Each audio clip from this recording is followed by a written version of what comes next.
हाजरा हजूर जहारा जहूर सर्व कला भरपूर समरथ गुरु जुगो जुग अटल चवर छतर तखत दे मालक ਸਾਹਿਬ ਸ੍ਰੀ ਗੁਰੂ ਗ੍ਰੰਥ ਸਾਹਿਬ ਜੀ ਦੀ ਮਹਾਰਾਜ ਜੀ ਦੀ ਪਾਵਨ ਪਵਿੱਤਰ ਹਜ਼ੂਰੀ ਅੰਦਰ ਸੁਭਾਏਮਾਨ ਗੁਰੂ ਰੂਪ ਸਾਧ ਸੰਗਤ ਜੀ ਸਤਿਗੁਰਾਂ ਜੀ ਦੀ ਅਪਾਰ ਰਹਿਮਤ ਬਖਸ਼ਿਸ਼ ਹੋਈ ਹੈ।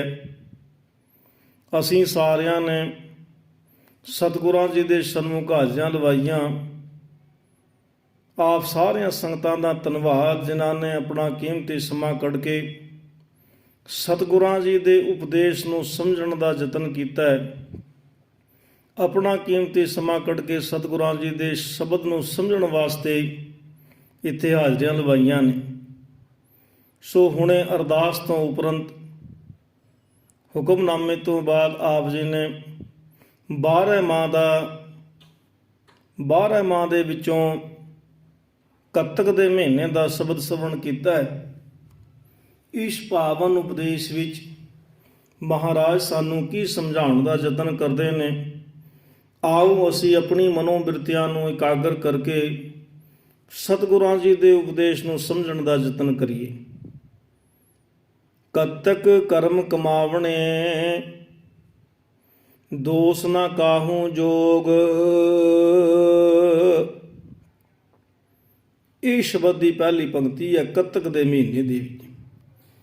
ਇਸ ਪਾਵਨ ਉਪਦੇਸ਼ ਵਿੱਚ ਮਹਾਰਾਜ ਕਹਿੰਦੇ ਨੇ ਕਿ ਜਿਹੜਾ ਕੱਤਕ ਦਾ ਜਿਹੜਾ ਸਾਧ ਸੰਗਤ ਜੀ ਮਹੀਨਾ ਹੈ ਨਾ, ਇਹ ਜਿਹੜਾ ਪਿਛਲਾ ਮਹੀਨਾ ਇਸ ਤੋਂ ਪਹਿਲਾਂ ਗਿਆ ਅੱਸੂ ਦਾ ਤੇ ਕੱਤਕ ਦਾ, ਇਹ 2 ਮਹੀਨੇ ਇੰਨੇ ਸੁਹਾਵਣੇ ਹੁੰਦੇ ਨੇ ਮੌਸਮ ਦੇ ਲਿਹਾਜ਼ ਨਾਲ ਕਿ ਇਹ ਜਿਹੜੇ ਸਰੀਰ ਨੂੰ ਸਕੂਨ ਵੀ ਦਿੰਦੇ ਨੇ। ਇਸ ਕੱਤਕ ਦੇ ਮਹੀਨੇ ਦੇ ਵਿੱਚ ਸਰੀਰ ਨੂੰ ਨਾ ਤਾਂ ਜ਼ਿਆਦਾ ਤਾਪ ਲੱਗਦਾ ਹੈ ਨਾ ਠੰਡ ਲੱਗਦੀ। ਇਹ ਵਿਚਕਾਰ ਦਾ ਮੌਸਮ ਹੈ, ਇਸ ਦੇ ਵਿੱਚ ਸਰੀਰ ਨੂੰ ਸਕੂਨ ਪ੍ਰਾਪਤ ਹੁੰਦਾ ਹੈ।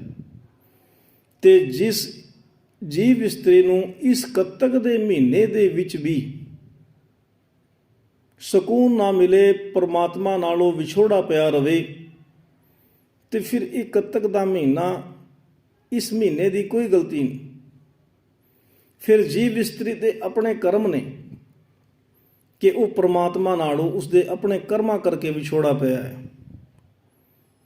ਉਂਝ ਤਾਂ ਅਸੀਂ ਹਰ ਮਹੀਨਾ, ਹਰ ਦਿਨ, ਹਰ ਪਲ, ਹਰ ਘੜੀ ਗੁਰਬਾਣੀ ਇਹ ਕਹਿੰਦੀ ਹੈ ਕਿ 8 ਪਹਿਰ ਸਾਲਾਹੇ ਸਿਰਜਣਹਾਰ ਤੂੰ, ਜੀਵਾਂ ਤੇਰੀ ਦਾਤ ਕਿਰਪਾ ਕਰ ਮੂੰ।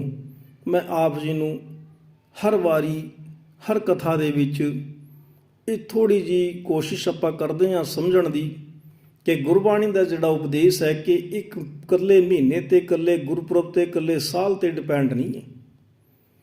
ਗੁਰਬਾਣੀ ਦਾ ਜਿਹੜਾ ਜੀਵ ਇਸਤਰੀ ਦਾ ਤੇ ਪ੍ਰਮਾਤਮਾ ਦਾ ਮੇਲ ਹੈ ਨਾ, ਇਹ ਮੇਲ ਦੀ ਗੱਲ ਮਹਾਰਾਜ ਨੇ ਕੀਤੀ ਨੇ। ਮਹਾਰਾਜ ਨੇ ਮੇਲ ਦੀ ਗੱਲ ਕਰੀ ਹੈ। ਤੇ ਭਾਈ ਦੱਦੈ ਦੋਸ ਨਾ ਦੇਉ ਕਿਸੈ ਦੋਸ ਕਰਮਾ ਆਪਣਿਆ। ਦੱਦੈ ਦੋਸ ਨਾ ਦੇਉ ਕਿਸੈ ਦੋਸ ਕਰਮਾ ਆਪਣਿਆ। ਜੋ ਮੈਂ ਕੀਆ ਸੋ ਮੈਂ ਪਾਇਆ ਦੋਸ ਨਾ ਦੀਜੈ ਅਵਰਜਨਾ। ਤੇ ਦੂਜੇ ਨੂੰ ਦੋਸ ਨਾ ਦਿਓ। ਜੇ ਕੋਈ ਜੀਵ ਇਸਤਰੀ ਇਸ ਸੁਹਾਵਣੇ ਮੌਸਮ ਦੇ ਵਿੱਚ ਵੀ ਪਰਮਾਤਮਾ ਨਾਲ, ਆਪਣੇ ਪਤੀ ਨਾਲ ਵਿਛੜ ਕੇ ਰਵੇ, ਜਾਂ ਉਸ ਨੂੰ ਨਾ ਸਮਝੇ, ਉਸਦੀ ਸਿਫਤ ਸਲਾਹ ਨਾ ਕਰੇ, ਉਸਦੇ ਨਾਲ ਸਾਂਝ ਨਾ ਬਣਾਵੇ, ਤੇ ਫਿਰ ਮਹੀਨੇ ਦੀ ਗਲਤੀ ਨਹੀਂ ਹੈ, ਸਮੇਂ ਦੀ ਗਲਤੀ ਨਹੀਂ ਹੈ, ਦਿਨ ਦੀ ਗਲਤੀ ਨਹੀਂ ਹੈ। ਤੇ ਗੁਰਬਾਣੀ ਦਾ ਉਪਦੇਸ਼ ਹੈ, ਦਿਨਸ ਨਾ ਰਹਿਣ ਬੇਦ ਨਹੀਂ ਸਾਸਤ ਤਾਂ ਬਸੈ ਨਿਰੰਕਾਰਾ। ਕਹਿ ਕਬੀਰ ਨਰ ਤਿਸੈ ਧਿਆਵੋ ਬਾਵਰਿਆ ਸੰਸਾਰਾ। ਇਹ ਬਾਵਰੇ ਲੋਕੋ, ਇਹ ਭੁੱਲੇ ਹੋਏ ਲੋਕੋ, ਇਹ ਭਟਕੇ ਹੋਏ ਲੋਕੋ, ਤੁਹਾਨੂੰ ਇੱਕ ਇੱਕ ਦਿਨ ਵਾਜਾਂ ਮਾਰਦਾ। ਬੰਦਾ ਰਾਤ ਨੂੰ ਸੋ ਜਾਂਦਾ ਨਾ, ਤੇ ਸਵੇਰਾ ਦਿਨ ਚੜ੍ਹਦਾ, ਤੇ ਉਹ ਸਵੇਰ ਜਦੋਂ ਸਵੇਰ ਚੜ੍ਹਦੀ ਹੈ ਨਾ, ਸਵੇਰ ਵੀ 3 ਸਟੈਪਾਂ ਦੇ ਵਿੱਚ ਬਦਲਦਾ ਹੈ। ਸਵੇਰਾ ਹੋ ਗਿਆ, ਦੁਪਹਿਰਾ ਹੋ ਗਿਆ, ਸਾਂਝ ਹੋ ਗਈ, 3 ਸਟੈਪ ਬਦਲਦੇ ਨੇ। ਤੇ ਇਸੇ ਤਰ੍ਹਾਂ ਮਹੀਨਾ ਸਾਲ ਵਾਲਾ ਸਟੈਪ ਹੈ। 3 ਮੌਸਮ ਬਦਲ ਜਾਂਦੇ ਨੇ ਇੱਥੇ ਭਾਰਤ ਦੇ ਵਿੱਚ। ਹੋਰ ਕੰਟਰੀਆਂ ਦਾ ਵੀ ਸਾਨੂੰ ਪਤਾ ਨਹੀਂ ਹੈ। ਹੋਰ ਦੇਸ਼ਾਂ ਦੇ ਵਿੱਚ ਅਲੱਗ-ਅਲੱਗ ਤਰ੍ਹਾਂ ਦੇ ਮੌਸਮ ਹੋਣੇ ਨੇ। ਇੱਥੇ ਦੀ ਆਪਾਂ ਗੱਲ ਕਰ ਰਹੇ ਹਾਂ ਜਿੱਥੇ ਆਪਣਾ ਜਿਹੜੇ ਲੋਕ ਇਸ ਨੂੰ ਮੰਨਦੇ ਨੇ। ਇਸ ਗੱਲ ਨੂੰ ਸਾਨੂੰ ਸਮਝਣਾ ਪੈਣਾ ਕਿ 3 ਸਟੈਪ ਬਦਲ ਗਏ। ਬਰਸਾਤ ਹੋ ਗਈ, ਗਰਮੀ ਹੋ ਗਈ, ਸਰਦੀ ਹੋ ਗਈ। ਉसी ਤਰ੍ਹਾਂ ਮਹਾਰਾਜ ਨੇ ਉसी ਲੈਵਲ ਦੇ ਨਾਲ, ਉसी ਮੌਸਮ ਦੇ ਲਿਹਾਜ਼ ਨਾਲ ਇਸ ਜੀਵ ਇਸਤਰੀ ਨੂੰ ਸਮਝਾਉਣ ਦਾ ਯਤਨ ਕੀਤਾ ਹੈ ਤੇ ਸਮਝ ਲਈ। ਜਿਵੇਂ ਸਵੇਰਾ ਹੋ ਗਿਆ, ਦੁਪਹਿਰਾ ਹੋ ਗਿਆ, ਸਾਂਝ ਹੋ ਗਈ ਤੇ 3 ਸਟੈਪ ਬਦਲ ਗਏ। ਤੇ ਜ਼ਿੰਦਗੀ ਦੇ ਵਿੱਚ ਵੀ ਸਾਡੇ 3 ਸਟੈਪ ਆਉਂਦੇ ਨੇ। ਬਾਲ, ਜਵਾਨੀ ਅਰ ਬਿਰਧ ਫੁਨ 3 ਅਵਸਥਾ ਜਾਨ। ਇਹ 3 ਅਵਸਥਾ ਨੇ, ਇਹ ਚੇਂਜ ਹੁੰਦੀਆਂ ਰਹਿੰਦੀਆਂ ਨੇ। ਤੇ बच्चे ने 12 बरस बालपन बीते, 20 गर्भ बरस कछ तपना कियो, 30 बरस कछ देव ना पूजा, फिर पछताना बिरध भयो। हुण फिर जिंदगी का कसूर थोड़ी है, बचपने का कसूर थोड़ी है। जे टपके ही सारी बचपना लंघा दिता ते मौजा मान के सारी 20 अवस्था लंघाती, 20 साल का गभरू 30 साल भी लंघा दिते, फिर पछताओ। फिर किसी महीने का कसूर नहीं, किसी दिन का कसूर नहीं, किसी साल का कसूर नहीं, ਜਾਂ ਕਿਸੇ ਆਉਣ ਵਾਲੀ ਸਦੀ ਦਾ ਕਸੂਰ ਨਹੀਂ। ਇਹ ਜੀਵ ਇਸਤਰੀ ਦੀ ਆਪਣੀ ਕਮੀ ਹੈ। ਦੱਦੈ ਦੋਸ ਨਾ ਦੇਉ ਕਿਸੈ, ਦੋਸ ਕਰਮਾ ਆਪਣਿਆ, ਜੋ ਮੈਂ ਕੀਆ ਸੋ ਮੈਂ ਪਾਇਆ, ਦੋਸ ਨਾ ਦੀਜੈ ਅਵਰਜਨਾ। ਹੁਣ ਸਕੂਨ ਦੀ ਗੱਲ ਕਰੀਏ। ਸਕੂਨ 2 ਤਰ੍ਹਾਂ ਦੇ ਹੁੰਦੇ ਨੇ। ਇਹ ਗੱਲ ਨੂੰ ਸਮਝਦੇ ਰਹੋ। ਇੱਕ ਸਰੀਰਕ ਸਕੂਨ ਹੁੰਦਾ ਹੈ, ਇੱਕ ਰੂਹ ਵਾਲਾ ਸਕੂਨ ਹੁੰਦਾ ਹੈ, ਆਤਮਿਕ ਸਕੂਨ ਹੁੰਦਾ ਹੈ। ਹੁਣ ਇਸ ਮਹੀਨੇ ਦੇ ਵਿੱਚ ਸਰੀਰ ਨੂੰ ਸਕੂਨ ਮਿਲ ਜਾਂਦਾ ਹੈ ਤੇ ਨਹੀਂ ਆਨੰਦ ਮਾਣਿਆ ਤੇ ਫਿਰ ਗਲਤੀ ਸਾਡੀ ਆਪਣੀ ਹੈ, ਜੀਵ ਇਸਤਰੀ ਦੀ ਆਪਣੀ ਖੁਦ ਦੀ ਗਲਤੀ ਹੈ। ਇੱਕ ਰੂਹ ਵਾਲਾ ਸਕੂਨ ਹੁੰਦਾ ਹੈ। ਸਰੀਰ ਨੂੰ ਹੁਣ ਸਰੀਰਕ ਸਕੂਨ ਨਹੀਂ ਹੈ। ਕਿਸੇ ਨੂੰ ਤਾਪ ਚੜ੍ਹਿਆ ਹੈ, ਕਿਸੇ ਨੂੰ ਮਲੇਰੀਆ ਹੋ ਗਿਆ, ਕਿਸੇ ਨੂੰ ਡੇਂਗੂ ਹੋ ਗਿਆ, ਬੁਖਾਰ ਹੋ ਗਿਆ, ਟਾਈਫਾਇਡ ਹੋ ਗਿਆ, ਜਾਂ ਹੋਰ ਅਨੇਕਾਂ ਤਰ੍ਹਾਂ ਦੀਆਂ ਬਿਮਾਰੀਆਂ ਜਿਨ੍ਹਾਂ ਦੀ ਗਿਣਤੀ ਕਰੀ ਜਾਓ ਤਾਂ ਕਾਫੀ ਸਮਾਂ ਲੰਘ ਜਾਂਦਾ ਹੈ। ਕੁਝ ਵੀ ਹੋ ਸਕਦਾ ਹੈ। ਸ਼ੂਗਰ ਵਧਿਆ ਹੋਇਆ, ਇਹ ਸਰੀਰਕ ਸਕੂਨ ਨਹੀਂ ਹੈ, ਸਰੀਰਕ ਬਿਮਾਰੀਆਂ ਨੇ। ਇੱਕ ਹੁੰਦੀ ਹੈ ਆਤਮਿਕ ਬਿਮਾਰੀਆਂ, ਜਿਸ ਨੂੰ ਕਹਿੰਦੇ ਨੇ ਜਨਮ ਜਨਮ ਕੀ ਮਨ ਕੋ ਮਨ ਲਾਗੀ, ਕਾਲਾ ਹੋਵਾ ਸਿਆ। ਹੁਣ ਮਨ ਨੂੰ ਕਾਲਖ ਚਿੰਬੜੀ ਹੋਈ ਹੈ। ਮਨ ਨੂੰ ਹੁਣ ਇਹ ਤਾਂ ਬੁਖਾਰ ਸਰੀਰ ਨੂੰ ਹੁੰਦਾ ਹੈ। ਤਾਂ ਦਿਮਾਗੀ ਬੁਖਾਰ ਜਿਹੜਾ ਆਤਮਿਕ ਬੁਖਾਰ ਹੁੰਦਾ ਹੈ, ਉਹ ਕੀ ਹੁੰਦਾ ਹੈ? ਉਹ ਕਾਮ ਹੈ। ਜਦੋਂ ਲਿਮਿਟ ਵੱਧ ਜਾਵੇ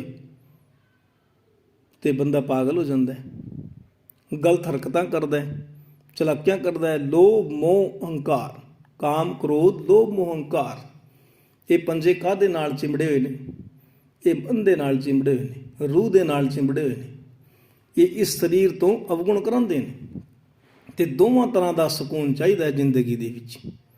ਸਰੀਰਕ ਸਕੂਨ ਤਾਂ ਮਿਲੂਗਾ ਜੇ ਸਾਨੂੰ ਆਤਮਿਕ ਸਕੂਨ ਪ੍ਰਾਪਤ ਹੋਏ, ਜੇ ਸਾਡੀ ਰੂਹ ਨੂੰ ਰੱਬ ਦੇ ਨਾਲ ਉਸਨੇ ਸਾਂਝ ਪਾਈ ਹੋਈ ਹੈ ਤਾਂ ਉਸਨੂੰ ਸਕੂਨ ਮਿਲੇਗਾ। ਜੇ ਰੂਹ ਭਟਕੀ ਹੋਈ ਹੈ, ਹੁਣ ਈਰਖਾ ਕਰਦੇ ਨੇ ਲੋਕ, ਕਈ ਈਰਖਾ ਸਰੀਰ ਥੋੜੀ ਕਰਦਾ। ਸਰੀਰ ਬੈਠਿਆ, ਬੰਦਾ ਸਾਹਮਣੇ ਬੈਠਿਆ, ਜਾਂ ਕਿਸੇ ਗੁਆਂਢੀ ਨਾਲ ਈਰਖਾ ਹੈ, ਜਾਂ ਕਿਸੇ ਮੁਲਕ ਦੇ ਨਾਲ ਈਰਖਾ ਹੈ।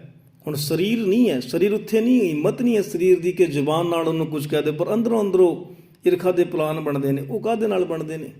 ਉਹ ਬਿਮਾਰੀ ਹੈ, ਉਹ ਆਤਮਿਕ ਬਿਮਾਰੀ ਹੈ, ਉਹ ਮਨ ਦੀ ਬਿਮਾਰੀ ਹੈ। ਤੇ 2 ਤਰ੍ਹਾਂ ਦੀ ਬਿਮਾਰੀਆਂ ਨੇ। ਸੋ ਸਾਧ ਸੰਗਤ ਜੀ, ਇਸ ਸੁਹਾਵਣੀ ਰੁੱਤ ਵਿੱਚ ਸਾਡੇ ਸਰੀਰ ਨੂੰ ਵੀ ਸਕੂਨ ਪ੍ਰਾਪਤ ਹੋਵੇ, ਸਾਡੀ ਆਤਮਾ ਨੂੰ ਵੀ ਸਕੂਨ ਪ੍ਰਾਪਤ ਹੋਵੇ। ਸ਼ਾਂਤ ਪਾਈ ਗੁਰ ਸਤਿਗੁਰ ਪੂਰੇ, 5ਵੇਂ ਪਾਤਸ਼ਾਹ ਜੀ ਦਾ ਸ਼ਬਦ ਹੈ ਬਿਲਾਵਲ ਰਾਗ ਦੇ ਵਿੱਚ। ਰਾਗੀ ਪੜ੍ਹਦੇ ਨੇ, ਬੜਾ ਸੋਹਣਾ ਕੀਰਤਨ ਹੁੰਦਾ। ਸ਼ਾਂਤ ਪਾਈ ਗੁਰ ਸਤਿਗੁਰ ਪੂਰੇ, ਸੁਖ ਉਪਜੇ ਵਾਜੇ ਅਨਹਦ ਧੂਰੇ। ਅਨਹਦ ਵਜਦੇ ਨੇ ਅੰਦਰ ਜੇ ਆਤਮਿਕ ਸਕੂਨ ਹੈ। ਫਿਰ ਤਤੀ ਤਵੀ ਤੇ ਵੀ ਸਰੀਰ ਨੂੰ ਸਕੂਨ ਪ੍ਰਾਪਤ ਹੋਣਾ ਹੈ। ਫਿਰ ਬੰਦ ਕੱਟੇ ਜਾਣ ਤੇ ਵੀ ਸਰੀਰ ਨੂੰ ਸਕੂਨ ਪ੍ਰਾਪਤ ਹੋਣਾ ਹੈ। ਫਿਰ ਦੇਗਾਂ ਦੇ ਵਿੱਚ ਉਬਲ ਕੇ ਵੀ ਸਕੂਨ ਪ੍ਰਾਪਤ ਹੋਣਾ ਹੈ। ਫਿਰ ਨੀਹਾਂ ਦੇ ਵਿੱਚ ਛੋਟੇ ਸਾਹਿਬਜ਼ਾਦਿਆਂ ਨੂੰ ਖੜ ਕੇ ਵੀ ਸਕੂਨ ਪ੍ਰਾਪਤ ਹੋਣਾ ਹੈ। ਤੇ ਇੱਥੇ ਮਹਾਰਾਜ ਕੀ ਉਪਦੇਸ਼ ਕਰਦੇ ਨੇ? ਜੀਵ ਇਸਤਰੀ ਨੂੰ ਸਮਝਾਉਣ ਦੀ ਕੋਸ਼ਿਸ਼ ਕਰਦੇ ਨੇ ਕਿ ਕਤਿਕ ਕਰਮ ਕਮਾਉਣ, ਦੋਸ਼ ਕਿਸੇ ਨੂੰ ਲਾ। ਤੇ ਆਪਣੇ ਕਰਮ ਨੇ, ਤੇ ਅਗਲੀ ਪੰਕਤੀ ਦੇ ਵਿੱਚ ਮਹਾਰਾਜ ਉਪਦੇਸ਼ ਕਰਦੇ ਨੇ, ਪਰਮੇਸ਼ਰ ਤੇ ਭੁੱਲਿਆਂ ਵਿਆਪਨ ਸਭੇ ਰੋਗ। ਹੁਣ ਰੋਗ ਚਿੰਬੜੇ ਹੋਏ ਨੇ ਨਾ, ਸਾਨੂੰ ਸਾਰਿਆਂ ਨੂੰ ਚਿੰਬੜੇ ਹੋਏ, ਕੋਈ ਨਾ ਕੋਈ ਸਰੀਰਕ ਰੋਗ ਤਾਂ ਸਾਰਿਆਂ ਨੂੰ ਹੀ ਹੋਣਾ। ਮੈਨੂੰ ਲੱਗਦਾ ਬੱਚਾ ਵੀ ਛੋਟਾ ਹੁੰਦਾ ਬਿਮਾਰ ਹੋ ਜਾਂਦਾ, ਕਿੰਨਾ ਚੱਕੀ ਫਿਰਦੇ ਆ, ਉਹ ਰੋਗ ਹੈ, ਉਸ ਦਾ ਇਲਾਜ ਚਾਹੀਦਾ। ਉਸ ਦਾ ਇਲਾਜ ਕੌਣ ਕਰੇਗਾ? ਮੇਰਾ ਵੈਦ ਗੁਰੂ ਗੋਬਿੰਦਾ, ਹਰ ਹਰ ਨਾਮ ਔਖਦ ਮੁਕ ਦੇਵੈ, ਕੱਟ ਜਮ ਕੀ ਫੰਦਾ। ਤੇ ਜਮ ਦਾ ਫਾਹਾ ਜਿਹੜਾ ਕੱਟਣਾ ਹੈ ਨਾ, ਫਿਰ ਹਰ ਹਰ ਨਾਮ ਉਹ ਦਾਰੂ ਬਣ ਕੇ ਆਉਂਦਾ। ਤੇ ਕੌਣ ਹੈ ਮੇਰਾ ਵੈਦ? ਗੁਰੂ ਗੋਬਿੰਦਾ। ਮੇਰਾ ਵੈਦ ਗੁਰੂ ਗ੍ਰੰਥ ਸਾਹਿਬ ਹੈ, ਜਿਸਨੇ ਸਾਡੀ ਆਤਮਾ ਨੂੰ ਮਜ਼ਬੂਤ ਕਰਨਾ ਹੈ, ਜਿਸਨੇ ਸਾਡੀ ਰੂਹ ਨੂੰ ਰੱਬ ਦੇ ਨਾਲ ਮਿਲਾਣਾ ਹੈ। ਤੇ ਫਿਰ ਸਰੀਰ ਦੇ ਨਾਲੋਂ ਸਾਡਾ ਨਾਤਾ ਟੁੱਟਦਾ ਚਲਾ ਜਾਣਾ ਹੈ, ਕਿਉਂਕਿ ਇਹ ਤਨ ਹੈ ਨਾ ਜਿਹੜਾ, ਇਹ ਤਨ ਐਸੇ ਜੈਸੇ ਘਾਸ ਕੀ ਟਾਟੀ, ਜਲ ਗਏ ਘਾਸ ਰਲ ਗਏ ਮਾਟੀ। ਇਹ ਮਿੱਟੀ ਦੇ ਵਿੱਚ ਮਿਲ ਜਾਣਾ ਹੈ। ਇਹ ਘਾਹ ਦਾ ਪੁਲਾ ਹੈ। हार्ड जले जैसे लकड़ी का तूला, हार्ड जले जैसे लकड़ी, केस जले जैसे लकड़ी का केस, हार्ड जले जैसे घास का पुला, केस जले जैसे घास का तूला। ये बाणी दे विच शब्द तुसीं पढ़दे हो, असीं भी पढ़दे हैं। अपने कर्म की गत मैं क्या जानूं, मैं क्या जानूं बाबा रे। इस पावन दे उपदेश दे विच सरीरक ਜਿਹੜੇ ਹੈ ਸਰੀਰ ਦੀ ਬਾਤ ਦੱਸੀ ਹੋਈ ਹੈ ਮਹਾਰਾਜ ਨੇ, ਕਿ ਤੇਰਾ ਸਰੀਰ ਨੇ ਵਿਨਸ ਜਾਣਾ ਹੈ। ਮਿੱਟੀ ਦਾ ਭਾਂਡਾ ਹੈ ਤੇ ਇਸ ਨੂੰ ਸਕੂਨ ਤੋਂ ਚਾਹੀਦਾ ਹੈ। कबीर माटी के हम पूतरे मानस राख्यो नाव, 4 दिवस के कूक ने बुदबुद उदय ठाव, माटी एक अनेक भांत कर साजी साजनहार है। ਤੇ ਮਿੱਟੀ ਦਾ ਭਾਂਡਾ ਇਸ ਨੇ ਚਲੇ ਜਾਣਾ ਹੈ। ਤੇ ਪਰਮੇਸ਼ਰ ਤੇ ਭੁੱਲਿਆ ਇਸ ਨੂੰ ਕਿਤੇ ਕੀ ਚਿੰਬੜਿਆ, ਰੋਗ ਚਿੰਬੜੇ ਹੋਏ ਨੇ। ਇੱਕ ਸਰੀਰਕ ਰੋਗ ਹੈ ਕਿ ਭਰੀਏ ਮਤ ਪਾਪਾਂ ਕੈ ਸੰਗ, ਉਹ ਧੋਪੈ ਨਾਵੇਂ ਕੈ ਰੰਗ। ਤੇ ਮਤ ਦਾ ਨਾਲ ਜਿਹੜੇ ਪਾਪ ਮਤ ਦੇ ਵਿੱਚ ਭਰੇ ਹੋਏ ਨੇ ਤੇ ਉਹ ਨਾਂ ਦੇ ਨਾਲ ਧੋਤੇ ਜਾਣੇ ਨੇ। ਭਰੀਏ ਹੱਥ ਪੈਰ ਤਨ ਦੇ, ਪਾਣੀ ਧੋਤੈ ਉਤਰਸ ਖੇ, ਮੂਤ ਪਲੀਤੀ ਕੱਪੜ ਹੋਏ ਦੇ ਸਾਬੁਣ ਲਈਐ, ਉਹ ਤੋਂ ਸਾਬਣ ਨਾਲ ਧੋਤੇ ਜਾਣੇ ਨੇ ਕੱਪੜੇ। ਤੇ ਭਰੀਏ ਮਤ ਪਾਪਾਂ ਕੈ ਸੰਗ, ਉਹ ਧੋਪੈ ਨਾਵੇਂ ਕੈ ਰੰਗ। ਤੇ ਨਾਂ ਦੇ ਨਾਲ ਕੀ ਧੋਤਾ ਜਾਣਾ ਹੈ? ਨਾਂ ਨੇ ਨਾਮ ਨੇ, ਪਰਮੇਸ਼ਰ ਦੇ ਨਾਮ ਨੇ ਕਾਹਦੀ ਸਫਾਈ ਕਰਨੀ ਹੈ? ਆਤਮਾ ਦੀ। ਜਨਮ ਜਨਮ ਕੀ ਇਸ ਮਨ ਕੋ ਮਲ ਲੱਗੀ। ਉਹ ਮਨ ਤੋਂ ਮੈਲ ਚਿੰਬੜੀ ਹੋਈ ਹੈ। ਹੁਣ ਸਾਬਣ ਮਨ ਨੂੰ ਥੋੜ੍ਹੀ ਲੱਗਦੀ ਹੈ, ਮਨ ਦਾ ਸਾਬਣ ਹੈ ਕਿਸੇ ਕੋਲ, ਉਹ ਨਾਮ ਦਾ ਹੀ ਸਾਬਣ ਹੈ। ਉੱਥੇ ਬੁਰਸ਼ ਵੀ ਲੱਗਣਾ ਹੈ। ਤੇ ਸਾਡਾ ਜਿਹੜੇ ਆਤਮਿਕ ਸੁੱਖ, ਆਤਮਿਕ ਨਿਰੋਗਤਾ, ਉੱਥੋਂ ਵੀ ਸਾਡਾ ਜਿਹੜਾ ਹੈ ਛੁਟਕਾਰਾ ਹੋਵੇ। ਤੇ ਪਰਮੇਸ਼ਰ ਤੇ ਭੁੱਲਿਆਂ ਵਿਆਪਨ ਸਭੇ ਰੋਗ। ਹੁਣ ਰੋਗਾਂ ਦਾ ਜਿਹੜਾ ਨਾਸ਼ ਕਰਨਾ ਹੈ ਨਾ, ਤੇ ਬਾਣੀ ਨੇ ਕਰਨਾ ਹੈ। ਤੁਸੀਂ ਦੇਖੋ ਨਾ, ਜਦੋਂ ਓਲਡ ਏਜ ਬੰਦਾ ਹੋ ਜਾਂਦਾ ਤੇ ਫਿਰ ਡਾਕਟਰ ਹੱਥ ਖੜਾ ਕਰ ਦਿੰਦੇ ਨੇ। ਫਿਰ ਉੱਥੇ ਕੀ ਜਾਣਾ ਹੈ? ਇਸ ਮਨ ਕੋ ਕੋਈ ਖੋਜੋ ਭਾਈ, ਤਨ ਛੁੱਟੇ ਮਨ ਕਹਾਂ ਸਮਾਈ। ਮਹਾਰਾਜ ਕਿੱਥੇ ਦੀ ਗੱਲ ਕਰਦੇ ਨੇ? ਤਨ ਦੇ ਨਾਲ ਨਾਤਾ ਤੋੜ ਕੇ ਵੇਖ ਤੇ ਮਨ ਦੇ ਨਾਲ ਨਾਤਾ ਜੋੜ ਕੇ ਵੇਖ। ਇਸ ਮਨ ਕੋ ਕੋਈ ਖੋਜੋ ਭਾਈ, ਤਨ ਛੁੱਟੇ ਮਨ ਕਹਾਂ ਸਮਾਈ। ਮਨ ਨੇ ਕਿੱਥੇ ਜਾਣਾ? ਮਨ ਨੂੰ ਰੋਗ ਚਿੰਬੜੇ ਹੋਏ ਨੇ ਤੇ ਧੋ ਲੈ ਉਹਨਾਂ ਰੋਗਾਂ ਨੂੰ। ਤੇ ਮੈਂ ਕਹਿ ਰਿਹਾ, ਗੁਰਬਾਣੀ ਤੋਂ ਉੱਤੇ ਕੋਈ ਵੈਦ ਨਹੀਂ ਹੈ। ਸਰੀਰ ਤਾਂ 30, 70, 80 ਸਾਲਾਂ ਦੀ ਕੋਈ ਬੁੱਢਾ ਹੋ ਕੇ ਮਰਦਾ ਤਾਂ ਇਸ ਤੋਂ ਬਾਅਦ ਹੀ ਕੀ ਹੈ? ਬੁੱਢਾ ਹੋਵਾ ਸੇਖ ਫਰੀਦ ਕੰਬਣ ਲੱਗੀ ਦੇ, ਜੇ ਸੋ ਵਰਿਆਂ ਜੀਵਣਾ ਭੀਤਨ ਹੋਸੀ ਖੇ। ਫਿਰ ਖੇ ਬਣ ਜਾਣਾ ਸਰੀਰ ਨੇ ਤਾਂ। ਤੇ ਅਸੀਂ ਕਾਹਦੀ ਮੈਲ ਲਾਣੀ ਹੈ? ਰੂਹ ਦੀ ਮੈਲ ਲਾਣੀ ਹੈ, ਮਨ ਦੀ ਮੈਲ ਲਾਣੀ ਹੈ, ਆਤਮਾ ਨੂੰ ਸਾਫ਼ ਕਰਨਾ ਹੈ। ਫਿਰ ਉਸ ਦੇ ਨਾਲ ਕੀ ਹੋਣਾ ਹੈ? ਸਕੂਨ ਪ੍ਰਾਪਤ ਹੋਣਾ ਹੈ। ਤੇ ਰੋਗ ਸਾਡੇ ਕਦੋਂ ਨਾਸ ਹੋਣਗੇ? ਜਦੋਂ ਅਸੀਂ ਗੁਰਬਾਣੀ ਪੜ੍ਹਾਂਗੇ, ਗੁਰਬਾਣੀ ਨੂੰ ਸਮਝਾਂਗੇ। ਮੇਰਾ ਵੈਦ ਗੁਰੂ ਗੋਬਿੰਦਾ, ਜਨਮ ਜਨਮ ਕੇ ਦੁਖ ਨਿਵਾਰੈ, ਸੁੱਕਾ ਮਨ ਸਾਧਾਰੈ, ਦਰਸ਼ਨ ਭੇਟਤ ਹੋਤ ਅਨੰਦਾ, ਹਰ ਕਾ ਨਾਮ ਵਿਚਾਰੈ। ਇਹ ਸ਼ਬਦ ਪੜ੍ਹ ਲਓ। ਸਕੂਨ ਪ੍ਰਾਪਤ ਨਾ ਹੋਵੇ ਤਾਂ ਗੱਲ ਕਰਨਾ। ਤੇ ਇੱਕ ਹੋਰ ਸ਼ਬਦ, ਕਿੰਨੇ ਸ਼ਬਦ ਮੈਂ ਤੁਹਾਨੂੰ ਗਿਣਾ ਦੇਵਾਂ। ਹੇ ਪ੍ਰਾਣਨਾਥ ਗੋਬਿੰਦ, ਸਿੱਧੀ ਗੱਲ ਹੈ ਮਾਲਕ ਨਾਲ। ਜਿਸ ਤਰ੍ਹਾਂ ਗੱਲਾਂ ਕਰਦੇ ਨਾ, ਉਹ ਜੋ ਸਾਹਮਣੇ ਬੰਦਾ ਬੈਠਾ ਹੋਵੇ ਗੱਲ ਕਰਦੇ, ਇਸੇ ਤਰ੍ਹਾਂ ਰੱਬ ਦੇ ਨਾਲ ਗੱਲਾਂ ਕਰਾਂਦੀ ਗੁਰਬਾਣੀ। ਹੇ ਪ੍ਰਾਣਨਾਥ ਗੋਬਿੰਦੈ, ਕਿਰਪਾ ਨਿਧਾਨ ਜਗਤ ਗੁਰੂ। ਹੇ ਸੰਸਾਰ ਤਾਪ ਹਰਣੈ, ਕਰਣਾ ਮੈਂ ਸਭ ਦੁੱਖ ਹਰੋ। ਹੈ ਮਾਲਿਕ, ਮੇਰੇ ਦੁੱਖ ਹਰ ਦੇ। ਇਹ ਸੰਸਾਰ, ਸਾਰੇ ਸੰਸਾਰ ਦੇ ਦੁੱਖ ਹਰਨ ਵਾਲੇ ਮੇਰੇ ਵੀ ਹਰ ਦੇ। ਇਹ ਗੱਲਾਂ ਨੇ, ਇਹ ਜੋਦੜੀਆਂ ਨੇ, ਇਹ ਬੇਨਤੀਆਂ ਨੇ। ਸ਼ਬਦ ਸਰਵਣ ਕਰੋ ਜੀ। ਹੇ ਪ੍ਰਾਣਨਾਥ ਗੋਬਿੰਦੈ, ਕਿਰਪਾ ਨਿਧਾਨ ਜਗਤ ਗੁਰੂ। ਹੇ ਸੰਸਾਰ ਤਾਪ ਹਰਣੈ, ਕਰੁਣਾ ਮੈਂ ਸਭ ਦੁੱਖ ਹਰੋ। ਹੇ ਸਰਣ ਜੋਗ ਦਇਆਲੈ, ਦੀਨਾ ਨਾਥ ਮਇਆ ਕਰੋ। ਸਰੀਰ ਸਵਸਥ ਖੀਣ ਸਮੈ, ਸਿਮਰੰਤ ਨਾਨਕ RAM ਦਮੋਦਰ ਮਾਧਵੈ। ਇਹ ਕਿੰਨੀ ਮਹਾਨ ਗੱਲਾਂ ਨੇ, ਇਹ ਸਿੱਧੀਆਂ ਗੱਲਾਂ ਨੇ ਰੱਬ ਦੇ ਨਾਲ। ਈਸ਼ਾ ਸਕ੍ਰਿਤੀ ਵਿੱਚ ਸ਼ਬਦ ਆਉਂਦਾ ਹੈ, ਤੇ ਬਾਣੀ ਦੇ ਵਿੱਚ ਹੋਰ ਵੀ ਸ਼ਬਦ ਲਿਖੇ ਨੇ। ਘੋਰ ਦੁਖਿਅੰ ਅਨਿਕ ਹਤਿਅੰ, ਜਨਮ ਦਾਰਿਦ੍ਰੰ ਮਹਾ ਵਿਖਿਆਤੰ। ਕਿੱਡੀ ਭੈੜੀ ਅਵਸਥਾ ਦੇ ਵਿੱਚੋਂ ਮਹਾਰਾਜ ਲਗਾ ਦਿੰਦੇ ਨੇ। ਘੋਰ ਦੁਖਿਅੰ ਅਨਿਕ ਹਤਿਅੰ, ਜਨਮ ਦਾਰਿਦ੍ਰੰ, ਜਨਮ ਵੀ ਦਰਿਦਰ ਬਣਿਆ ਹੋਵੇ ਤੇ ਘੋਰ ਦੁੱਖ ਹੋਣ। ਘੋਰ ਦੁਖਿਅੰ ਅਨਿਕ ਹਤਿਅੰ, ਜਨਮ ਦਾਰਿਦ੍ਰੰ ਮਹਾ ਵਿਖਿਆਤੰ। ਮਿਟੰਤ ਸਗਲ ਸਿਮਰੰਤ ਹਰ ਨਾਮ, ਨਾਨਕ ਜੈਸੇ ਪਾਵਕ ਕਾਸ਼ਟ ਭਸਮੰ ਕਰੋਤ।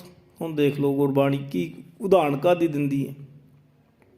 ਜਿਵੇਂ ਲੱਕੜ ਜਗਦੀ ਨਾ, ਅੱਗ ਜਗਦੀ ਹੈ, ਅੱਗ ਦੇ ਵਿੱਚ ਸਾਰਾ ਕੁਝ ਸੁਆਹ ਹੋ ਜਾਂਦਾ ਹੈ। ਇਸੇ ਤਰ੍ਹਾਂ ਗੁਰਬਾਣੀ ਨਾਮ ਦੇ ਨਾਲ ਸਾਨੂੰ ਜੋੜਦੀ ਹੈ। ਉਸ ਨਾਮ ਦੇ ਵਿੱਚ, ਨਾਮ ਦੀ ਅੱਗ ਦੇ ਵਿੱਚ ਕੀ ਕੀ ਸੜ ਜਾਂਦਾ ਹੈ? ਸਾਡੇ ਘੋਰ ਦੁੱਖ। ਇੰਨੇ ਦੁੱਖ ਤਾਂ ਨਹੀਂ ਲੱਗੇ, ਆਨੰਦ ਮਾਣ ਰਹੇ ਹਾਂ ਜੀ, ਸਾਹ ਚੱਲ ਰਹੇ, ਮੌਜਾਂ ਮਾਣ ਰਹੇ। ਸਾਰੀ ਸੰਸਾਰ, ਸਾਰੀ ਦੁਨੀਆ, ਸਾਰੀ ਸੰਗਤ ਮੌਜਾਂ ਲੈ ਰਹੀ ਹੈ। ਤੇ ਇੰਨਾ ਕੁਛ ਇਸ ਅਵਸਥਾ ਦੇ ਵਿੱਚੋਂ ਲੰਘ ਕੇ ਵੀ ਸਕੂਨ ਪ੍ਰਾਪਤ ਹੋ ਜਾਂਦਾ ਹੈ ਜੇ ਨਾਮ ਦੇ ਨਾਲ ਰੂਹ ਜੁੜ ਜਾਵੇ।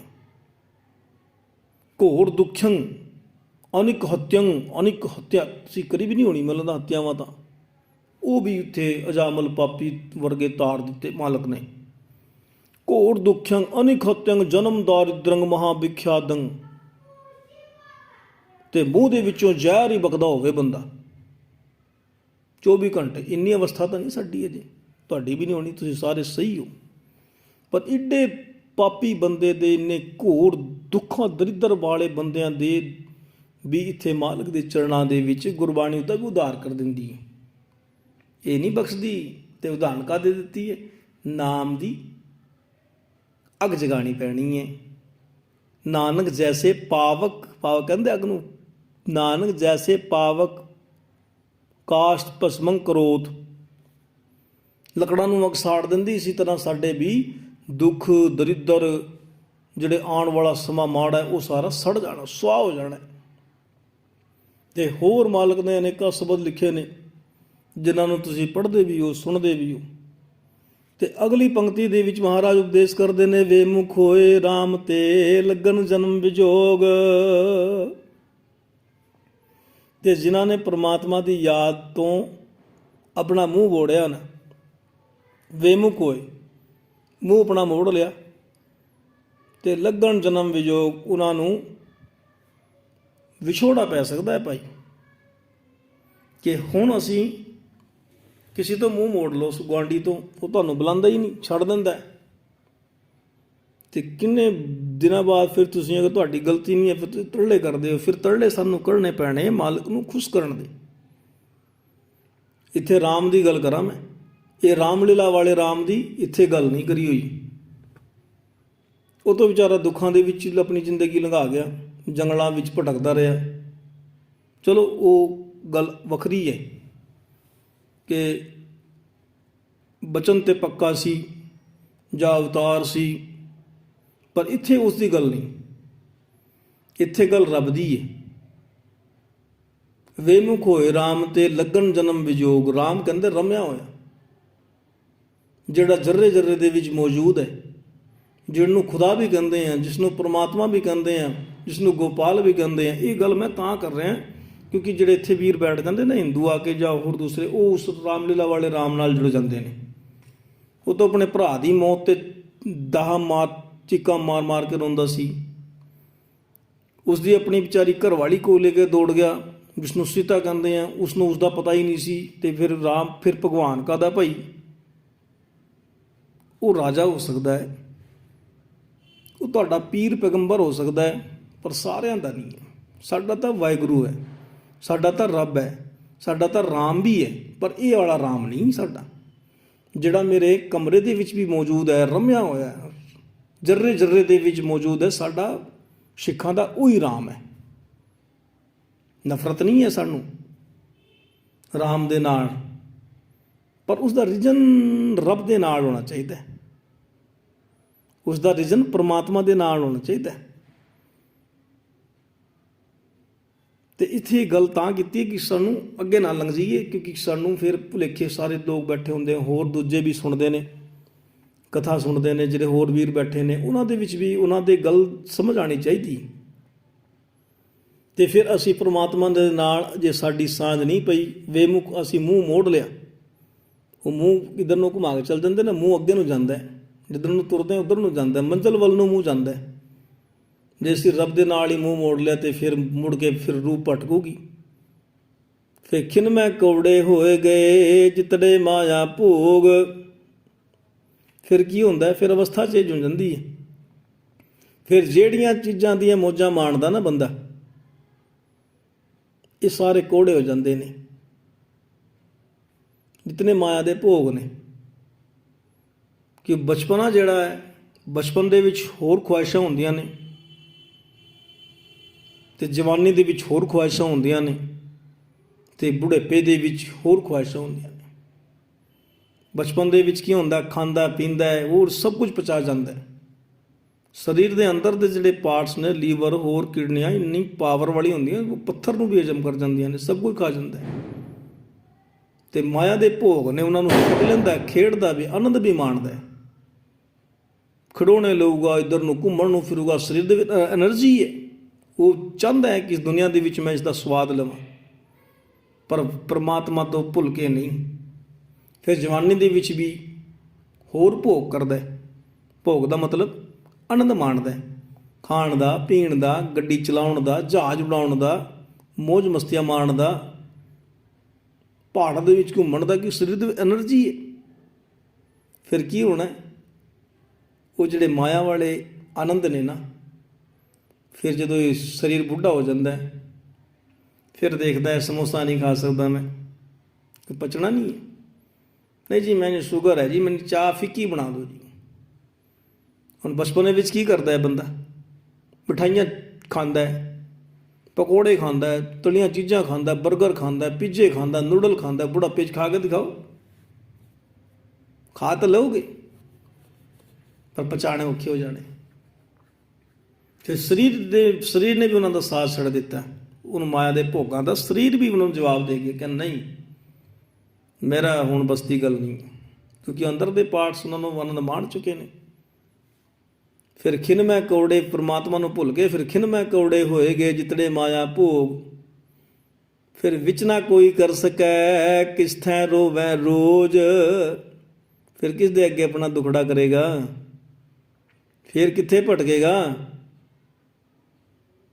ਕੋਈ ਨਹੀਂ ਤੈਨੂੰ ਸਵਾਰ ਸਕਦਾ, ਫਿਰ ਨਾ ਤੈਨੂੰ ਕੋਈ ਸਾਂਭ ਸਕਦਾ।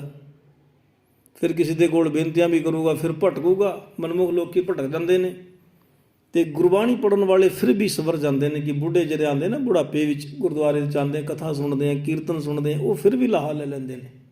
ਗੁਰਮੁਖ ਲਾਹਾ ਲੈ ਗਏ, ਮਨਮੁਖ ਚੱਲੇ ਮੂਲ ਗਵਾਚ। ਤੇ ਮਨਮੁਖ ਬੰਦੇ ਨੇ, ਉਹ ਫਿਰ ਉਹਦਾ ਕੀ ਹੁੰਦਾ? ਉਹਨਾਂ ਨੂੰ ਦੁੱਖ ਚਿਮੜਦੇ ਨੇ ਜਦੋਂ ਸਰੀਰਕ, ਜੋ ਆਤਮਾ ਦੇ ਵਿੱਚ ਤੋਂ ਉਹਨਾਂ ਦੇ ਅੰਦਰ ਕਾਲਖ ਲੱਗੀ ਹੋਈ ਹੈ, ਤੇ ਸਰੀਰਕ ਜਦੋਂ ਦੁੱਖ ਚਿਮੜਦੇ ਨੇ, ਪਰਮਾਤਮਾ ਨੂੰ ਛੱਡ ਕੇ ਫਿਰ ਵੀ ਦੂਜੇ ਪਾਸੇ ਨੂੰ ਭਟਕਦੇ ਨੇ। ਕੋਈ ਜੰਗਲਾਂ ਵਿੱਚ ਜਾਂਦਾ ਹੈ, ਕੋਈ ਭਭੂਤਿਆਂ ਵਾਲਿਆਂ ਕੋਲ ਜਾਂਦਾ ਹੈ, ਕੋਈ ਸੁਆਹ ਮਲਦਾ ਹੈ, ਕੋਈ ਚਿਮਟੇ ਲਵਾਉਂਦਾ ਹੈ, ਕੋਈ ਨੰਗੇ ਪੈਰੀ ਜਾਂਦਾ ਹੈ, ਕੋਈ ਸੱਪਾਂ ਨੂੰ ਦੁੱਧ ਪਿਲਾਉਂਦਾ ਹੈ, ਕੋਈ ਪਹਾੜਾਂ ਵੀ ਟਕਰਾ ਮਾਰਦਾ ਹੈ, ਕੋਈ ਨੰਗੇ ਪੈਰੀ ਡੰਡੋਤ ਕਰਦਾ ਹੈ। ਇੰਨੀਆਂ ਚੀਜ਼ਾਂ ਅਡੰਬਰ ਕਰਦੇ ਨੇ। ਫਿਰ ਉਹ ਸਮਾਂ ਜਿਹੜਾ ਬਰਬਾਦ ਹੋ ਜਾਂਦਾ। ਫਿਰ ਜਿੱਥੇ ਮਰਜ਼ੀ ਜਾ, ਜਿੱਥੇ ਮਰਜ਼ੀ, ਫਿਰ ਤੇਰੀ ਕਿਸੇ ਨੇ ਸਹਾਇਤਾ ਨਹੀਂ ਕਰਨੀ। ਵਿੱਚ ਨਾ ਕੋਈ ਕਰ ਸਕਿਆ ਕਿਸ ਥੈ ਰੋਵੈ ਰੋਜ਼, ਕਿਤੇ ਅੱਗੇ ਬੇਨਤੀ ਕਰਦੇ ਫਿਰ ਕਰਦਾ ਫਿਰੂਗਾ, ਕੋਈ ਵਿਚੋਲਾ ਨਹੀਂ ਹੈ। ਇੱਥੇ ਦਲਾਲੀ ਨਹੀਂ ਚਲਦੀ, ਇੱਕੋ ਚੀਜ਼ ਹੈ, ਵੱਡਾ ਤੇਰਾ ਦਰਬਾਰ ਸੱਚਾ ਤੁਝ ਤਖਤ, ਸ਼ੀਸ਼ਾ ਪਾਤਸ਼ਾਹ ਨੇ ਚਲ ਚੋਰ ਛਤ। ਇਹ ਏਡਾ ਵੱਡਾ ਪਾਤਸ਼ਾਹ ਹੈ, ਸਿੱਧੀ ਦਾ ਜਿਹਦਾ ਨੈਟਵਰਕ ਇੰਨਾ ਤੇਜ਼ ਹੈ, ਇਹਦਾ ਹੋਮਵਰਕ, ਇਹਦਾ ਕੰਮ ਇੰਨਾ ਤੇਜ਼ ਹੈ ਕਿ ਕਿਤੇ ਦਲਾਲੀ ਨਹੀਂ, ਵਕੀਲ ਨੂੰ ਲੱਭਣਾ ਨਹੀਂ ਪੈਂਦਾ, ਸਿੱਧੀਆਂ ਗੱਲਾਂ ਹੁੰਦੀਆਂ ਨੇ ਇਹਦੇ ਨਾਲ। ਉਹ ਜੱਜ ਤੋਂ ਇਸ ਤੋਂ ਬੜਾ ਜੱਜ ਪਰਮਾਤਮਾ, ਜਿਸ ਦੇ ਅੱਗੇ ਕਿੰਨਾ ਕੁਝ ਹੋ ਰਿਹਾ, ਟਲ ਖੜ ਰਹੇ ਨੇ, ਕੋਟ ਬ੍ਰਾਹਮਣ ਸਾਜੇ ਨੇ, ਸਾਰਾ ਭੈ ਵਿੱਚ ਪਾਉਣ ਵਹਿ ਸਦਵਾਓ, ਭੈ ਵਿੱਚ ਚੱਲਣ ਲਗ ਦਰਿਆਓ, ਭੈ ਵਿੱਚ ਗਨ ਕੱਢੈ ਵੇਗਾਰ, ਭੈ ਵਿੱਚ ਧਰਤੀ ਦੱਬੀ ਭਾਰ, ਭੈ ਵਿੱਚ ਇੰਦ ਫਿਰੈ ਸਿਰ ਭਾਰ, ਭੈ ਵਿੱਚ ਰਾਜਾ ਧਰਮ ਦੁਆਰ, ਭੈ ਵਿੱਚ ਸੂਰਜ, ਭੈ ਵਿੱਚ ਚੰਨ ਕੋ ਕਰੋੜੀ ਚਲਤਨਾਂਤ, ਭੈ ਵਿੱਚ ਸਿੱਧ ਬੁੱਧ ਸੁਰਨਾਥ, ਭੈ ਵਿੱਚ ਆਡਾਣੇ ਆਕਾਸ, ਭੈ ਵਿੱਚ ਜੋਧ ਮਹਾਬਲ ਸੂਰ, ਭੈ ਵਿੱਚ ਆਵੈ ਜਾਵੈ ਪੂਰ, ਸਗਲਿਆ ਪੋ ਲਿਖਿਆ ਸਿਰ ਲੇਖ, ਨਾਨਕ ਨਿਰਭਉ ਨਿਰੰਕਾਰ ਸਚੇਕ। ਉਹ ਨਿਰਭਉ ਨਿਰੰਕਾਰ ਪਰਮਾਤਮਾ ਜਿਹੜਾ ਨਾ, ਉਹ ਏਡਾ ਮਹਾਨ ਹੈ, ਉਸ ਦੇ ਅੱਗੇ ਕਿਸੇ ਦੀ ਨਹੀਂ ਜ਼ੋਰ ਚੱਲਦਾ। ਉਸ ਦੇ ਨਾਲ ਸਾਨੂੰ ਸਾਂਝ ਪਾਣੀ ਪੈਣੀ, ਉਸਨੇ ਸਾਰਾ ਕੁਝ ਸਾਜਿਆ ਅਤੇ ਉਸ ਦੇ ਨਾਲ ਜੁੜ ਲਾ। ਉਸ ਦੇ ਨਾਲ ਇਹ ਸਾਡੀ ਰੂਹ ਅਗਰ ਉਸ ਦੇ ਨਾਲ ਜੁੜ ਜਾਵੇ ਤਾਂ ਸਾਡਾ ਜਿਹੜਾ ਹੈ ਜੀਵਨ ਸਫਲਾ ਹੋ ਸਕਦਾ ਹੈ। ਅਤੇ ਕੀਤਾ ਕੁਛ ਨਾ ਹੋਈ ਲਿਖਿਆ ਤੁਰ ਸੰਜੋਗ। ਅਤੇ ਭਾਈ ਜਿਹੜੇ ਅਸੀਂ ਕਰਮ ਕਰਦੇ ਨਾ, ਕਿਰਤ ਕਰਮ ਕੇ ਵਿਛੜੇ ਕਰ ਕਿਰਪਾ ਮੇਲੋ ਰਾਮ, ਚਾਰ ਕੁੰਡ ਦੈ ਦਿਸ ਭਰਮੇ ਥਕਾਏ ਪ੍ਰਭ ਕੀ ਸਾਮ। ਫਿਰ ਕਿਸੇ ਦੀ ਕੋਈ ਪੇਸੀ ਨਹੀਂ ਚੱਲਣੀ। ਧੁਰੋਂ ਹੀ ਲਿਖੇ ਜਿਹੜੇ ਲੇਖ ਨੇ ਨਾ, ਉਹਨਾਂ ਦਾ ਹੀ ਇੱਥੇ ਧੁਰ ਖਸਮੈ ਕਾ ਹੁਕਮ ਪਿਆ, ਬਿਨ ਸਤਿਗੁਰ ਚਿਤਿਆ ਨਾ ਜਾਏ। ਅਤੇ ਲੇਖ ਸਾਡੇ ਤਾਂ ਬਦਲ ਸਕਦੇ ਨੇ ਜੇ ਅਸੀਂ ਪਰਮਾਤਮਾ ਨੂੰ ਡੰਡੋਤ ਕਰਾਂਗੇ, ਪਰਮਾਤਮਾ ਨੂੰ ਸਿਜਦਾ ਕਰਾਂਗੇ, ਪਰਮਾਤਮਾ ਨੂੰ ਸਿਮਰਾਂਗੇ, ਅਤੇ ਸਾਡੇ ਜਿਹੜੇ ਲੇਖ ਹੈ ਉਹ ਬਦਲ ਦੇਗਾ ਮਹਾਰਾਜ। ਮਹਾਰਾਜ ਨੇ ਬਦਲ ਦੇਣੇ। ਸਾਰਾ ਕੁਝ ਪਰਮਾਤਮਾ ਦੇ ਹੱਥ ਵਿੱਚ ਹੈ। ਅਤੇ ਉਸਨੇ ਚੰਨ ਸੂਰਜ ਵੀ ਭੈ ਵਿੱਚ ਰੱਖੇ ਨੇ। ਸ਼ਬਦ ਤੁਸੀਂ ਸਰਵਣ ਕੀਤਾ, ਕਿੰਨਾ ਬੜਾ ਸ਼ਬਦ ਹੈ, ਕਿੰਨਾ ਮਹਾਨ ਸ਼ਬਦ ਹੈ। ਇਹ ਸਾਨੂੰ ਉਪਦੇਸ਼ ਦਿੰਦਾ ਹੈ, ਚੰਨ ਸੂਰਜ ਧਰਤੀ 'ਤੇ ਪੈਂਦੇ ਨੇ। ਧਰਤੀ ਜਿਹੜੀ ਸਾਰੀ ਧਰਤੀ 'ਤੇ ਇਹਨਾਂ ਦੁਨੀਆ, ਇਹਨਾਂ ਸੰਸਾਰ ਆਨੰਦ ਮਾਣ ਰਹਿਣਾ, ਇਹ ਸੂਰਜ ਦੇ ਨਾਲ ਹੀ ਹੈ। ਜੇ ਧੁੱਪ ਨਾ ਨਿਕਲੇ ਨਾ, ਸਵੇਰਾ ਨਾ ਚੜ੍ਹੇ, ਮੈਂ ਕਹਿੰਦਾ ਧਰਤੀ ਦੀ ਕੋਈ ਵੈਲੂ ਹੀ ਨਹੀਂ ਹੈ। ਅਤੇ ਇਸੀ ਤਰ੍ਹਾਂ ਜੇ ਸਾਡੇ ਅੰਦਰ ਵੀ ਗਿਆਨ ਨਾ ਆਵੇ ਤਾਂ ਸਾਡੀ ਕੋਈ ਵੈਲੂ ਹੀ ਨਹੀਂ ਹੈ। ਅਤੇ ਕੀਤਾ ਕਛੂ ਨਾ ਹੋਵੇ ਲਿਖਿਆ ਧੁਰ ਸੰਜੋਗ। ਪਰਮਾਤਮਾ ਨੇ ਲੇਖ ਬਣਾਏ ਹੋਏ ਨੇ, ਅਤੇ ਉਹ ਲੇਖ ਅਸੀਂ ਬਦਲਣੇ ਨੇ ਪਰਮਾਤਮਾ ਦੇ ਨਾਮ ਦੇ ਨਾਲ ਜੁੜ ਕੇ, ਉਸ ਨੂੰ ਸਿਮਰ ਕੇ, ਉਸ ਨੂੰ ਸਿਜਦਾ ਕਰਕੇ, ਉਸ ਦੀ ਚਾਕਰੀ ਕਰਕੇ, ਉਸ ਦੀ ਸੇਵਾ ਕਰਕੇ। ਅਤੇ ਵਡਭਾਗੀ ਮੇਰਾ ਪ੍ਰਭ ਮਿਲੈ, ਤਾਂ ਉਤਰੈ ਸਭ ਵਿਯੋਗ। ਵਿਯੋਗ ਕਹਿੰਦੇ ਵਿਛੋੜੇ ਦੇ ਦੁੱਖ ਨੂੰ। ਅਤੇ ਵੱਡੇ ਭਾਗਾਂ ਨਾਲ ਜਿਹੜਾ ਪਰਮਾਤਮਾ ਪ੍ਰਾਪਤ ਹੁੰਦਾ ਹੈ। ਅਤੇ ਫਿਰ ਕੀ ਹੁੰਦਾ ਹੈ? ਸਾਰੇ ਦੁੱਖ ਮਿਟ ਜਾਂਦੇ ਨੇ। ਵਡਭਾਗੀ ਮੇਰਾ ਪ੍ਰਭ ਮਿਲੈ, ਪਰਮਾਤਮਾ ਵਡਭਾਗਿਆਂ ਨੂੰ ਪ੍ਰਾਪਤ ਹੋ ਜਾਂਦਾ ਹੈ ਅਤੇ ਸਾਰੇ ਦੁੱਖਾਂ ਦਾ ਨਾਸ ਹੋ ਜਾਂਦਾ ਹੈ। ਨਾਨਕ ਕੋ ਪ੍ਰਭ ਰਾਖ ਲੇ। ਇਹ ਲਾਸਟ ਦੀ ਪੰਕਤੀ ਦੇ ਵਿੱਚ ਮਹਾਰਾਜ ਜੋਦੜੀ ਕਰਦੇ ਨੇ ਅਤੇ ਸਾਨੂੰ ਇਹ ਉਪਦੇਸ਼ ਕਰਦੇ ਨੇ ਕਿ ਪਰਮਾਤਮਾ ਦੇ ਅੱਗੇ ਹੱਥ ਜੋੜ ਕੇ ਦੋਇ ਕਰ ਜੋੜ ਕਰੋ ਅਰਦਾਸ ਕਰ ਕਹਿੰਦੇ ਨੇ ਹੱਥਾਂ ਨੂੰ। ਅਤੇ ਆਤਮਿਕ ਜਿਹੜੇ ਹੱਥ ਨੇ ਉਹ ਸੁਰਤ ਅਤੇ ਸ਼ਬਦ ਦਾ ਮੇਲ ਹੈ, ਉਹ ਵੀ ਜੁੜਨੇ ਚਾਹੀਦੇ ਨੇ। ਸ਼ਬਦ ਸੁਰਤ ਦੋਨੋਂ ਜੁੜਨਗੇ ਅਤੇ ਫਿਰ ਕੀ ਹੋਣਾ? ਫਿਰ ਸਿੱਧੀ ਪੁਕਾਰ ਜਾਣੀ ਹੈ। ਜਿਵੇਂ ਆਪਾਂ ਹੱਥ ਜੋੜਦੇ ਨੇ, ਕਿਸੇ ਬੰਦੇ ਦਾ ਅੱਗੇ ਹੱਥ ਜੋੜ ਦਿੰਦਾ, ਬੜਾ ਖੁਸ਼ ਜਾ ਹੋ ਜਾਂਦਾ ਹੈ, ਬੰਦਾ ਨੀਵਾਂ ਜਿਹਾ ਬਣ ਜਾਂਦਾ। ਇਸੀ ਤਰ੍ਹਾਂ ਸ਼ਬਦ ਨੂੰ ਸੁਰਤ ਦੇ ਨਾਲ ਜੋੜ ਕੇ ਅਸੀਂ ਨੀਵਾਂ ਬਣਨਾ ਹੈ। ਅਤੇ ਉੱਥੇ ਫਿਰ ਕੀ ਹੋਣਾ? ਨਾਨਕ ਕੋ ਪ੍ਰਭ ਰਾਖ ਲੇਹੇ। ਮੇਰੇ ਸਾਹਿਬ ਬੰਦੀ ਮੋਚ, ਮੋਚ ਕਹਿੰਦੇ ਨੇ ਛੁਟਕਾਰਾ ਕਰਨ ਵਾਲਾ। ਇਹ ਮੇਰੇ ਮਾਲਕ, ਇਹ ਵਾਹਿਗੁਰੂ, ਇਹ ਰੱਬ, ਨਾਨਕ ਨੂੰ ਤੂੰ ਰੱਖ ਲੈ। ਨਾਨਕ ਕੋ ਪ੍ਰਭ ਰਾਖ ਲੈ ਮੇਰੇ ਸਾਹਿਬ ਬੰਦੀ ਮੋਚ। ਇਹ ਦੁਨੀਆ ਦੇ ਦੁੱਖ ਦਰਿੱਦਰ ਮਿਟਾਉਣ ਵਾਲੇ, ਦੁੱਖ ਹਰਨ ਵਾਲੇ ਸਮਰਥ ਗੁਰੂ, ਮੇਰੇ ਸਿਰ ਤੇ ਵੀ ਤੂੰ ਇਹੋ ਜਿਹਾ ਹੱਥ ਰੱਖ। ਸਮਰਥ ਗੁਰੂ ਸਿਰ ਹੱਥ ਧਰਿਓ, ਗੁਰੂ ਕਿੰਨੀ ਕਿਰਪਾ ਹਰ ਨਾਮ ਦਿਓ। ਜਿਸ ਦੇਖ ਚਰਨ ਅਗਨ ਹਰਿਓ, ਨਿਸਬਾਸੁਰ ਏਕ ਸਮਾਨ, ਧਿਆਨ ਸੋ ਨਾਮ ਸੁਨੇ ਸੁਧ ਭਾਂਡ ਰਿਓ। ਭੰਨ ਦਾਸ ਸੋ ਆਸ ਜਗਤ ਗੁਰੂ ਕੀ, ਪਾਰਸ ਭੇਟ ਪਰਸ ਕਰਿਓ। ਰਾਮਦਾਸ ਗੁਰੂ ਹਰ ਸਤ ਕੀਓ, ਸਮਰਥ ਗੁਰੂ ਸਿਰ ਹੱਥ ਧਰਿਓ। ਮੇਰੇ ਉੱਤੇ ਵੀ ਮਾਲਕ ਕਿਰਪਾ ਕਰ, ਮੇਰੇ ਉੱਤੇ ਵੀ ਮਾਲਕ ਰਹਿਮਤ ਕਰ। ਮੈਨੂੰ ਵੀ ਇਹਨਾਂ ਬੰਧਨਾਂ ਤੋਂ ਛੁਟਕਾਰਾ ਮੇਰੀ ਰੂਹ ਦਾ ਕਰਾ। ਤੇ ਕਤਕ ਹੋਵੇ ਸਾਧ ਸੰਗ, ਬਿਨਸੈ ਸਭੇ ਸੋਚ। ਤੇ ਕੱਤਕ ਦੇ ਮਹੀਨੇ ਦੇ ਵਿੱਚ ਸਾਧ ਸੰਗਤ ਜੇ ਕੀਤੀ ਜਾਵੇ ਤੇ ਫਿਰ ਕੀ ਹੋਣਾ? ਬਿਨਸੈ ਸਭੇ ਸੋਚ, ਫਿਰ ਸਾਰੀ ਚਿੰਤਾਵਾਂ ਦਾ ਨਾਸ਼ ਹੋ ਜਾਣਾ ਹੈ, ਸਾਰੀ ਚਿੰਤਾਵਾਂ ਨੇ ਮੁੱਕ ਜਾਣਾ ਹੈ ਤੇ ਸਾਡਾ ਜੀਵਨ ਜਿਹੜਾ ਹੈ ਉਹ ਸੁਹੇਲਾ ਹੋ ਜਾਣਾ ਹੈ। ਤਾਂ ਇਹ ਬੇਨਤੀਆਂ ਨੇ। ਸ਼ਬਦ ਮਹਾਨ ਹੈ ਗੁਰੂ ਦਾ, ਇਸ ਨੂੰ ਜਿੰਨਾ ਮਰਜ਼ੀ ਕਰੀ ਜਾਓ ਇਹ ਮੁੱਕਣ ਵਾਲਾ ਨਹੀਂ ਹੈ। ਸਾਡੀ ਜ਼ਿੰਦਗੀ ਮੁੱਕ ਜਾਣੀ ਹੈ। ਅਨੇਕਾਂ ਕਥਾਵਾਚਕ, ਅਨੇਕਾਂ ਫਿਲੋਸਫਰ, ਅਨੇਕਾਂ ਪ੍ਰੋਫੈਸਰ, ਰਿਸਰਚ ਕਰਨ ਵਾਲੇ ਵਿਦਵਾਨ ਵੱਡੇ ਵੱਡੇ ਮੁੱਕ ਗਏ, ਪਰ ਪਰਮਾਤਮਾ ਦੇ ਇੱਕ ਸ਼ਬਦ ਦੀ ਵਿਚਾਰ ਇਹ ਕਹਿ ਕੇ ਨਹੀਂ ਗਏ ਕਿ ਮੈਂ ਪੂਰੀ ਸਹੀ ਕਰਦਾ ਪਿਆ, ਕਿਉਂਕਿ ਪਰਮਾਤਮਾ ਜਿਹੜਾ ਹੈ, ਤੂੰ ਸਮਰਥ ਵੱਡਾ ਮੇਰੀ ਮਤ ਥੋਰੀ। ਰਾਮ, ਸਾਡੀ ਮਤ ਜਿਹੜੀ ਹੈ ਘੱਟ ਹੈ ਤੇ ਸਮਰਥ ਤੇ ਤੇਰੀ ਕੁਦਰਤ ਤੂੰ ਹੀ ਜਾਣੈ, ਅਵਰਨਾ ਦੂਜਾ ਜਾਣੈ।